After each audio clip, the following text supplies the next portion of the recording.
नमस्कार, आप देख रहे हैं फ्रीडम न्यूज। खबर प्रयागराज से है, जहां प्रयागराज सेवा समिति के तत्वाधान में प्रयागराज के पुत्र अमिताभ बच्चन जी का 78वां जन्म दिवस मनाया गया। सदी के महानायक प्रयाग पुत्र अमिताभ बच्चन जी के 78वें जन्म दिवस पर प्रयागराज सेवा समिति ने 2 सत्रों में आयोजन किया। प्रथम सत्र में विश्व प्रसिद्ध लेटे हुए हनुमान जी के मंदिर पर महिला मोर्चा के अध्यक्ष अनुपम पांडे के नेतृत्व में महिला मोर्चा के सदस्यों ने 78 दीप जलाए। उसके पूर्व आचार्य सूरज पांडे, पुजारी दीपक मिश्रा, पुजारी अंकित द्विवेदी, पुजारी गोपाल जी विकास मिश्रा के नेतृत्व में हनुमान जी का पूजन अर्चन कर अनुष्ठान कर उनके लंबे दीर्घ आयु और अच्छे स्वास्थ्य की कामना भी की गई।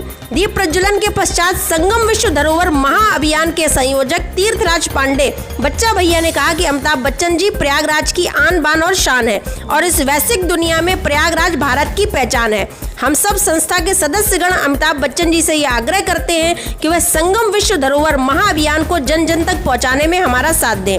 कार्यक्रम के संयोजक सांस्कृतिक मंत्री विष्णुदयाल श्रीवास्तव जी ने महानायक अमिताभ बच्चन जी को भारत रत्न मिले इसकी मांग की और अमिताभ बच्चन जी की प्रिय कविता मधुशाला के प्रमुख मुक्तक का पाठ किया और सायंकालीन द्वितीय सत्र में विष्णुदयाल जी के नेतृत्व में मां गंगा की आराधना व पूजन अर्चन भी किया गया और कहा कि मां गंगा का अमित जी पर शुरू से ही आशीर्वाद रहा है, इसलिए छोरा गंगा किनारे वाले के रूप में वह दुनिया में प्रसिद्ध हुए हैं।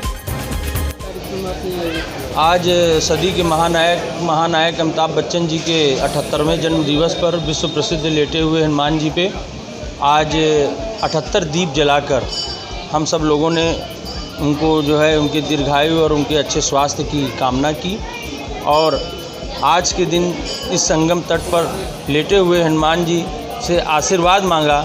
महानायक सदैव इसी तरह से स्वस्थ रहें, जिससे हम लोगों के बीच में वो ऐसे ही अपने नए रोल्स में वो आएँ और लोगों को हमेशा ऐसे ही प्रेरित करते रहें। प्रयागराज सेवा समिति सचिव तीर्थराज पांडे बच्चा भैया। ये आज 78 साल के हो गए अमिताभ बच्चन जी, जो कि हमारी जन्मभूमि से पैदा हुए हैं और उनको एक छोरा गंगा किनारे के रूप में जाना जाता है।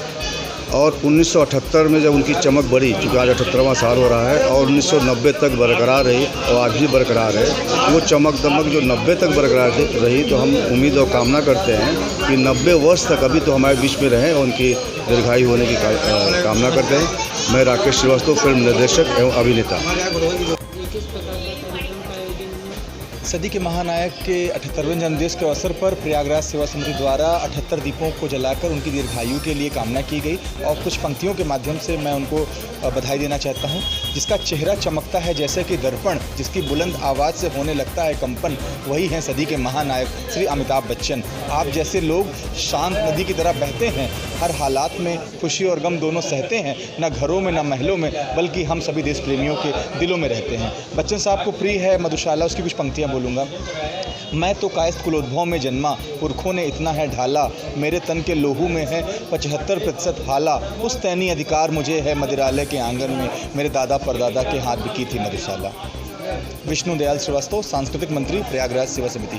प्रयाग की पावन भूमि पे यहाँ के धरतीपुत्र महानायक अमिताभ बच्चन जी का 78वां जन्मदिन बड़े धूमधाम से मनाया जा रहा है, जिसे वो पूरे दुनिया में जिस तरह से प्रयागराज के नाम को रोशन किया है, उस तरह से आज पहली बार बड़े सादगी ढंग से मनाया जा रहा है। क्योंकि कोविड-19 चल रहा है, इसलिए मैं राजेंद्र कुमार तिवारी दुकान जी सभी को मास्क उनके जन्मदिन पे सब जगह बांट के लोगों के कि कोविड से वो बचे रहें और मास्क का प्रयोग करें और इस महामारी बीमारी को जल्द से जल्द समाप्त करें।